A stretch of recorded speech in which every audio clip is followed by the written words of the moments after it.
Welcome back to the Gentleman's Gazette. In today's video, we'll discuss long overcoats, why most men today seem to be over them, and don't worry, as we won't be sugar-coating any of the details.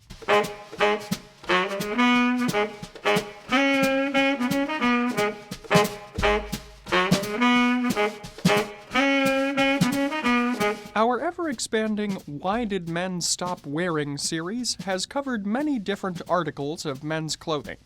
But today, we're not necessarily focusing on an article of clothing so much as its length. Overcoats are still relatively common in menswear today, of course, especially in cold climates. But long overcoats, which we're defining as reaching the knee or lower, and that are designed to be worn over a suit, seem to be going the way of the dodo. So, in today's video, we'll trace 5 developments that we feel have contributed to the waning of long overcoats. Are your ideas the same as ours? Drop them in the comments below, and we'll see how they compare. By the late 19th century, the overcoat had essentially replaced older outerwear garments like capes and cloaks for everyday use. And the early 20th century was the heyday of overcoats, featuring a variety of cuts and styles for all different formalities and occasions. After World War II, however, shifts in both fashion and broader culture occurred that saw long overcoats decline, similarly to other menswear articles like hats and ties.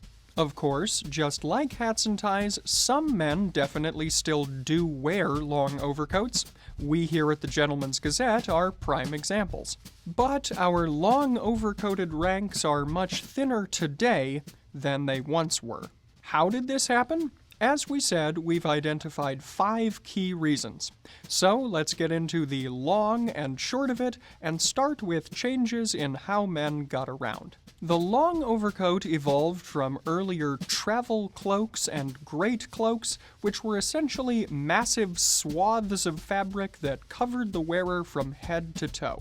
In addition to insulating the wearer and keeping him warm, these cloaks also protected his clothing. Because many roads were unpaved, they were muddy when it was wet and dusty when it was dry.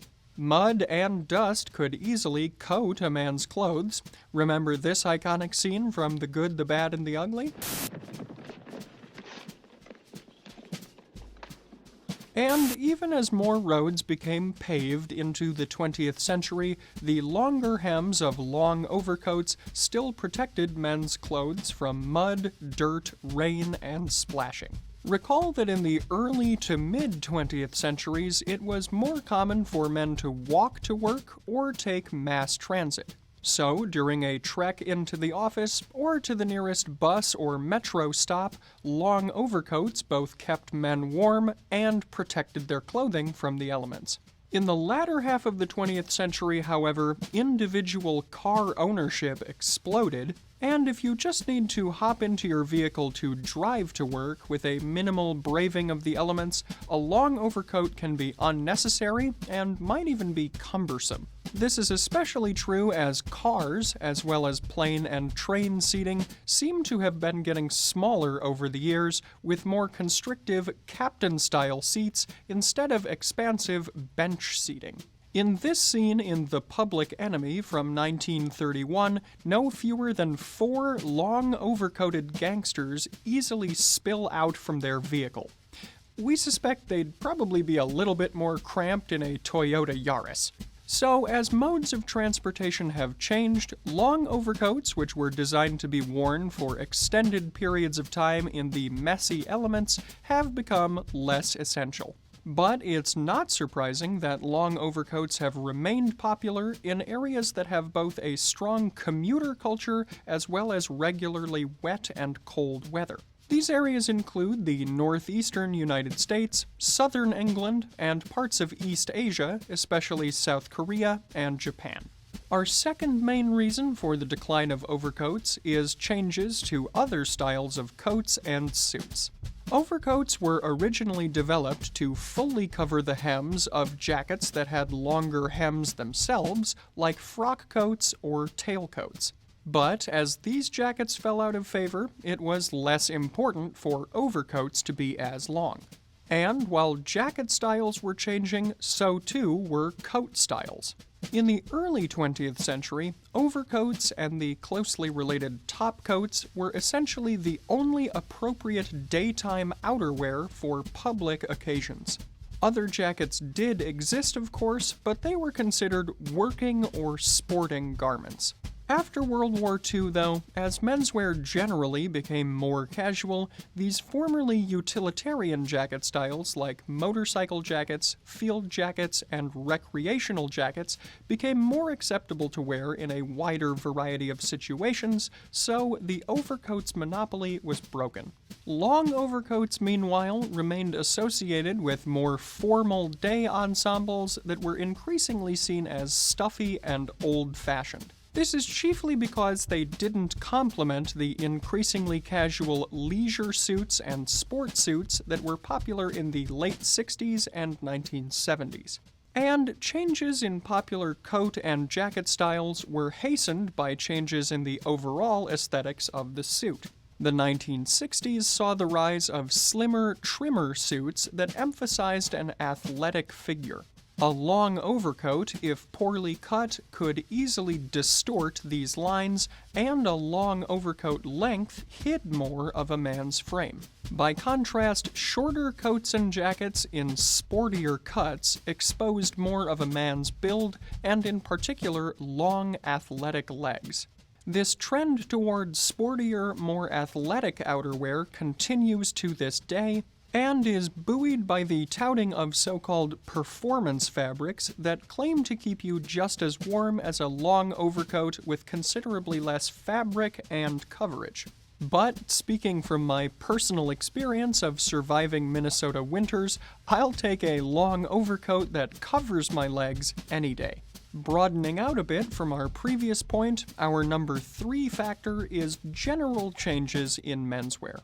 The appeal of sportier, slimmer, shorter jackets and coats was just one of the many changes that occurred in menswear in the second half of the 20th century into the 21st. This period also saw the rapid decline of suit wearing in general, and a long overcoat can look overly bulky when worn without a suit underneath it. Efforts to bulk up the underlayers then led to the pairing of a hooded sweatshirt with an overcoat, in a distinctly hoodie and Crombie look that is just a bit too early 2000s for us. And at the same time that men were wearing fewer suits, they were also wearing more of other types of clothing. As the rise of fast fashion in the 1970s saw clothing prices plummet, cheap and casual options allowed men to buy more garments than ever before while paying less. This led to a proliferation of trendy, one-off outfits, as opposed to men buying fewer but better-made garments and combining them in different and exciting ways, one of our favorite hallmarks of classic menswear. This general trend of downward price pressure on men's clothing negatively affected long overcoats, which still required more time, materials, and workmanship to create well. So, long overcoats remained expensive at a time when men were less willing to pay more money for one single clothing item. Meanwhile, because shorter coats were cheaper to make, manufacturers were happy to pump out more short coats. So, as classic style gave way to casual style in the latter 20th century, menswear overall became slimmer, trendier, and cheaper. Consumers gave up on having one tried-and-true long overcoat that could go with a variety of ensembles in favor of a large amount of cheaper, flashier coats. Our number 4 reason why long overcoats declined is cultural associations. Personally, we here at the Gentleman's Gazette most closely associate long overcoats with well-dressed gentlemen in classic style braving the elements while still looking great. But not everyone seems to share this association. Because long overcoats can appear vintage, and many men who wear long overcoats today are older, they've developed an association with being old-fashioned or just plain old. This is similar, by the way, to assumptions that many people have about pleated trousers and high-waisted trousers. We've done videos about both of those, and you can find them here. This association discourages young men from wearing long overcoats and makes the garments seem more dated than they really are. Also, despite their ability to create a dynamic inverted V silhouette with broad shoulders and a narrow torso, long overcoats are sometimes associated today more with women. This may be due in part with hyper-masculine sensibilities being ill at ease with a plush, expansive garment with a low hem, finding it similar to a long dress. But also because several of these stylistic hallmarks of traditional long overcoats, like silk satin facings, colorful linings, and fur, are today associated with women's wear, this may also play into this assumption. Now, obviously, you should never let gender conventions dictate what you do and do not want to wear. In a nutshell, you do you. But this situation is unfortunate because coding long overcoats as effeminate ignores their long history in classic menswear. This, by the way, is one historical detail that the Peaky Blinders television series got right. Long coats did enjoy a revival in the late 1990s and early 2000s when films like The Matrix and Equilibrium popularized them, particularly among subcultures like punks and goths. Granted, the trench coat is technically a top coat, but hey, a rising tide raises all coats. However, the desire to avoid the trendiness of the long leather coat phase, as well as to avoid associations with certain cultural subgroups, meant that long overcoats became more stigmatized by the general population in a fate similar to the fedora and the trilby. And more seriously, long overcoats do also have darker cultural associations. The most modern of these would be their association to the 1999 Columbine tragedy, whose perpetrators called themselves the Trenchcoat Mafia.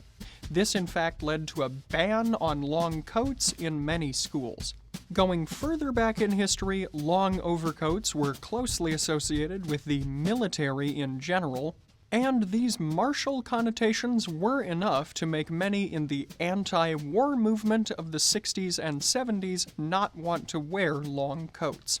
And today, long black overcoats and leather trench coats are closely associated with the German military in World War II and National Socialism more broadly. This has led many men to avoid wearing them for fear of being associated with the neo-Nazi movement. And it's likely that these associations, coupled with their somewhat foreboding appearance, explain why long, dark overcoats have been the favored wardrobe choice of many movie and TV villains for some time. Of course, you shouldn't let assumptions about any generic article of clothing dictate whether or not you wear it, but it can be helpful to be aware of all of these associations. Our fifth and final reason today why the wearing of long overcoats declined is the overall disappearance of coat culture. All of the shifts we've gone over in our list today came together to essentially remake the world in a way that was inhospitable to long overcoats. Improvements in both vehicle and building heating made wearing long overcoats to keep warm somewhat superfluous. In the past, men often kept their overcoats on while in their cars. But today, if you go from your well-heated home to your well-heated car to your well-heated office, you might not feel the need for a long overcoat. And because long overcoats were increasingly seen as superfluous, the attendant services associated with them also began to disappear. For instance, 75 years ago, nearly every restaurant, club, and office building had a coat check, or at least a coat rack. You might be able today to drape your casual jacket over the back of a chair, but a long overcoat is likely to become a puddled mess in this situation. Wearing a long overcoat is much more troublesome if you can't store it because a coat check doesn't exist, is an additional expense, or isn't well suited to the storage of long overcoats. I, for one, don't feel like bundling up my camel hair overcoat and shoving it into one of these lockers. As long overcoats disappeared from society at large, they also began disappearing from stores because of poor sales coupled with the additional expense required to make them. Reduced availability created a vicious cycle where men weren't buying long overcoats because they were harder to find because manufacturers weren't making and stocking them, and they weren't making and stocking them because men weren't buying them. As a prime example of this, consider evening overcoats, which were once a mandatory component of cold-weather black tie and white tie ensembles. Today, though, they're almost impossible to find and have to either be made bespoke or found second-hand, which is where Raphael found his. I suppose that's one good thing about long overcoats falling out of style. Many more options at thrift stores for us. With all that said then, there are a number of factors that seem to disincentivize wearing long overcoats today, which underscores just how great they are if we're willing to overcome all of these obstacles to still wear them. Speaking of which then, let's wrap up today's video on a positive note by talking about all of the reasons why we still love long overcoats. First, they remain the best and really the only correct outerwear to pair with the most formal of ensembles. They complement both your figure and the rest of your outfit and pair effortlessly with so many classic looks. Long overcoats are ideally proportioned to be worn over suits, and so they don't have that stretched out, overburdened look that more modern coats can have when worn with several layers underneath. Long overcoats also come in a bevy of unique styles, like the Chesterfield, Loden, Ulster, or Paletot, to suit your own proclivities and needs. And finally, nothing helps keep your body warm and insulated like a heavyweight long overcoat that covers your legs when combined with other classic accessories like scarves and gloves. So, even if my bus is late on a frosty February morning in Minneapolis, I can stay warm and toasty on my commute, and it doesn't hurt that I look great too. So, now that you've learned why long overcoats have fallen out of favor with most men today, we hope that we've effectively dispelled any stigma or assumptions that you might have had about them. And if you'd now like to add some long overcoats to your own wardrobe, we've got a dedicated video on the subject, which you can find here. Despite their decline in popularity then, there's still a lot to love about long overcoats, and they pair so well with so many different classic outfits, like the one I'm wearing here today. In today's video, I'm wearing my favorite long overcoat in my collection, a camel hair model. To complement its tan color, the rest of my outfit has been assembled in tones of brown and green. My French cuffed shirt is in a stair-step weave of green and white, and into its cuffs I've got inserted our gold-plated sterling silver eagle claw cufflinks with tiger's eye as the stone to reinforce the brown color feel. Of course, this overcoat would go well over a camel hair jacket like the one you're seeing here. Meanwhile, my trousers are plain brown with a reddish undertone to them, and my shoes are medium brown cap-toed Oxfords from Allen Edmonds. In addition to my cufflinks, the remainder of my accessories are also from Fort Belvedere today. We'll start here with my socks, which are two-toned shadow stripe models in mid-brown and green. The boutonniere, which I'm wearing in the lapel of my overcoat, is our Oscar Wilde green mini carnation, and my bow tie in wool chalet is in an olive green shade featuring a repeating medallion motif in tones of red and orange. And for a bit of outerwear flair, I'm wearing a vintage short-brimmed fedora in olive green and one more Fort Belvedere accessory, a reversible wool silk blend scarf in tones of red, green, and orange. The scarf has a checked pattern on one side and a repeating geometric motif on the other, so you can wear it in whichever way you desire to show off both patterns or just one. And to find all of the Fort Belvedere accessories I'm wearing in today's video, as well as a wide variety of others, you can take a look at the Fort Belvedere shop here.